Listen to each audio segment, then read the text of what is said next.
তাহলে এটা হচ্ছে মেন প্রসেসর বা নেবুলাইজার। একটা পোর্ট আছে এখানে দেখো, এটা ইলেকট্রিক লাইনে দেওয়ার জন্য এটা কিন্তু একটা কড়া রয়েছে এরা, আমি এখনই বুঝতে পারি। হ্যাঁ,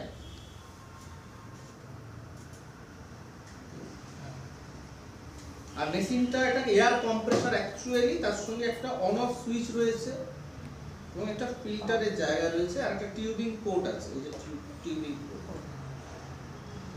প্লাস্টিক টিউবিংটা এর সাথে অ্যাড করে দেওয়া হয়। এটা প্রক্সিমালে আছে। ডিস্টালে আছে হচ্ছে একটা মাস্ক, মাউথের জন্য একটা মাস্ক ইউজ করা হচ্ছে,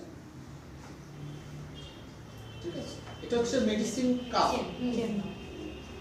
আর চেম্বার, আর এটাকেও জুড়ে রাখা হয়। আমি এখন আর জুড়ছি না, শক্ত করে আটা রয়েছে। এটা টিউবিং এর একটা পার্ট, ডিস্টাল পার্ট, এর সাথেই মাস্কটা জুড়ে দেওয়া হয়।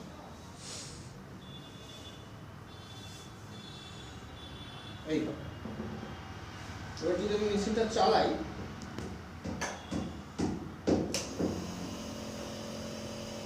এইখানে লিকুইডটা দেওয়া হয়। লিকুইডটা দিলে মিস্টের আকারে এখানে এটা চলে আসে। এটা আমি দেখাবো একটু বাদে, এখন আপাতত এটাই রইল। এবার আমি তোমার কি কি ইনস্ট্রুমেন্ট বা কি কি সাপ্লাইজ লাগবে বা কি কি প্রসিডিওর আছে ওইটা তোমাকে আগে লিখতে হবে। তারপর তো প্রসিডিওর